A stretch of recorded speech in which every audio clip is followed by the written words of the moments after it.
अगर हम human beings को कुछ हार्म होता है ना, तो हम कोर्ट के पास पहुंचते हैं। कोर्ट हमारे साथ जस्टिस करता है, न्याय करता है। नेचर राइट कहने का मतलब क्या हुआ? जैसे हम ह्यूमन बींग्स को यहां पर रहने का अधिकार है, वैसे ही इस अमेजन बी को भी इस पृथ्वी पर रहने का अधिकार है। पहला ऐसा कंट्री बना था जिसने नेचर्स राइट को अपने कॉन्स्टिट्यूशन में जगह दिया था।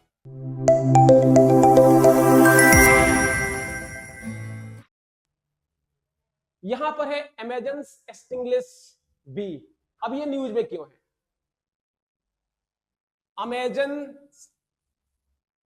स्टिंगलेस बीज मतलब यहां पे आपको एक फिगर दिखाई दे रहा होगा। ये एक मधुमक्खी है। जो आप हनी को कंज्यूम करते हो ना,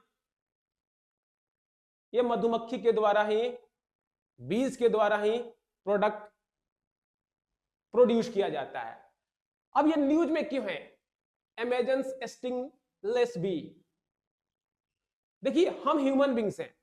अगर हम ह्यूमन बींग्स को कुछ हार्म होता है ना, तो हम कोर्ट के पास पहुंचते हैं। कोर्ट हमारे साथ जस्टिस करता है, न्याय करता है। किसके आधार पर? जो भी रूल्स और रेगुलेशन हमको प्रोवाइड किया गया है उसके आधार पर। लेकिन अगर किसी इंसेक्ट के साथ, किसी एनिमल के साथ ऐसी घटनाएं घट जाती है तो वो किसके पास जाएगा? नहीं जाएगा। तो अभी क्या किया है, जो पेरू देश है, अब ये पेरू कहां है?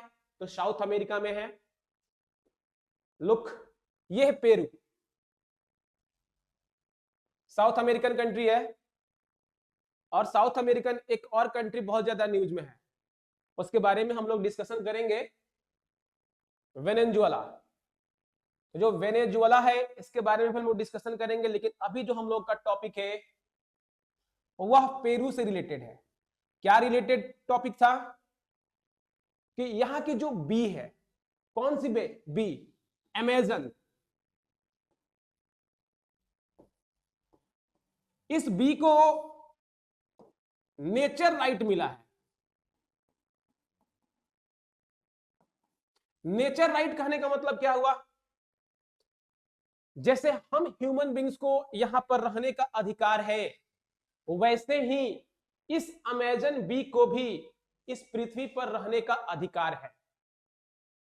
यानी हम कोई भी ऐसा काम नहीं करेंगे जिसके चलते यह अमेजन बी को परेशानी हो। मतलब हम इन्वायरमेंट को पॉल्यूट नहीं करेंगे, क्योंकि यदि हम इन्वायरमेंट को पॉल्यूट करेंगे तो ये अमेजन बी क्या हो जाएगी? खत्म हो जाएगी। अब इस अमेजन बी की एक और खासियत है। क्या खासियत है? कई हजार साल से यह अमेजन बी इस पृथ्वी पर रह रही है। जब डायनासोर इस पृथ्वी पर थे ना, उस समय की यह क्रिएचर है अमेजन बी। सोच सकते हैं हम लोग, जब डायनासोर इस पृथ्वी पर रहते थे ना, उस वक्त भी यह अमेजन बी इस पृथ्वी पर रहती थी। यानी ओल्डेस्ट, बहुत ही पुरानी, बहुत ही पुरानी क्रिएचर। अब दिमाग में यह सवाल उठ सकता है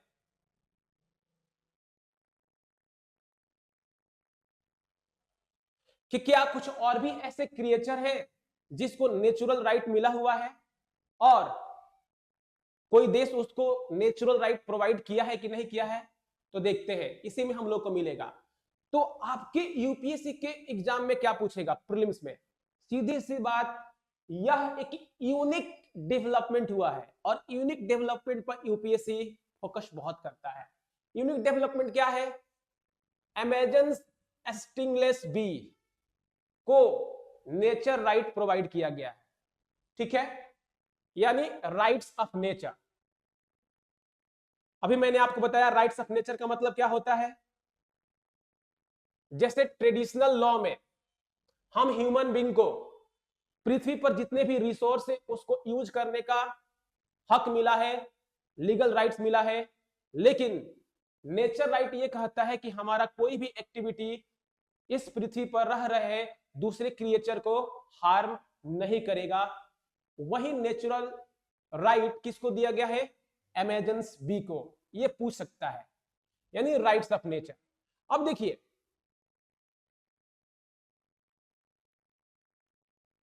इक्वाडोर, जैसे मैंने आप लोगों को कहा ना कि पेरू ने तो अमेजन बी को राइट्स दे दिया, कोई और भी देश है तो हाँ इक्वाडोर, यह पहला ऐसा कंट्री बना था जिसने नेचर्स राइट को अपने कॉन्स्टिट्यूशन में जगह दिया था। नेचर्स राइट को, यानी नेचर का भी अधिकार है। और देखिए स्टार लगा रहा हूं, जहां स्टार लगा रहा हूं वो इंपॉर्टेंट है। न्यूजीलैंड, इसने एक नदी को नेचर राइट दिया, उस नदी का नाम क्या है? वैंग नुई रिवर। नेचर राइट कहने का मतलब उसको पोल्यूट नहीं करना है, अगर पोल्यूटेड है तो उसकी पोल्यूशन को खत्म करनी है। तो आपसे पूछा जा सकता है, एक तो वेंग नुई रिवर है कहां? न्यूजीलैंड में। वेंग नुई रिवर को क्या राइट्स ऑफ नेचर प्रोवाइड किया गया है? तो हाँ प्रोवाइड किया गया है। कौन सा ऐसा देश है जिसने नेचर्स राइट को कॉन्स्टिट्यूशन में इंक्लूड किया? तो इक्वाडोर। कौन सा ऐसा देश है जिसने नेचर्स राइट अमेजन्स बी को प्रोवाइड किया है? जवाब दीजिए, अभी का अभी जवाब दीजिए आप लोग। Brazil, Peru, Peru, very good. अब ये सारे जो फैक्ट मैंने अभी बताया आप लोगों को, वो प्रीलिम्स पॉइंट ऑफ व्यू से बहुत इंपॉर्टेंट है। इसमें कुछ और भी फैक्ट है, ऑलरेडी मैंने यहां पर लिखा हुआ है, की facts about species for prelims. Prelims के आधार पर कुछ की फैक्ट्स हैं। ये क्या है? तो भाई ये मधुमक्खी है, ये ह्यूमन बीइंग को हार्म नहीं करती हैं। इनका हिस्ट्री क्या है? तो ये ओल्डेस्ट बी स्पीसीज है पृथ्वी पर। ये सरवाइव कर रही है लगभग 80 मिलियन ईयर से, उस वक्त से जब हमारे पृथ्वी पर डायनासोर रहते थे। इसमें जो लिखा हुआ है कुछ और चीजें, उसको पढ़िएगा। मैंने लीगल राइट और नेचर्स राइट को भी समझाया। लीगल राइट कहने का मतलब यहां रहने का अधिकार है, यहां पर रीजनरेट करने का अधिकार है, पॉल्यूशन फ्री हैबिटेट घर रहने का अधिकार है, ये सारे लीगल राइट्स हैं। और इसी प्रकार से कुछ नेचर के भी राइट्स हैं, और इस नेचर के राइट को असाइन किया जा रहा है, जिसमें 3 जगहों पे हमने देख लिया, इक्वाडोर, पेरू और न्यूजीलैंड। इसने रिवर को दिया, पेरू ने अमेजन बी को दिया, और इक्वाडोर ने नेचर्स राइट को अपने कॉन्स्टिट्यूशन में ही इंक्लूड कर लिया। सिग्निफिकेंस मेंस पर्सपेक्टिव से इसको आप पढ़िएगा, और यहां पर प्रीलिम्स प्रैक्टिस क्वेश्चन हमने दिया है, इसको आप बनाइएगा।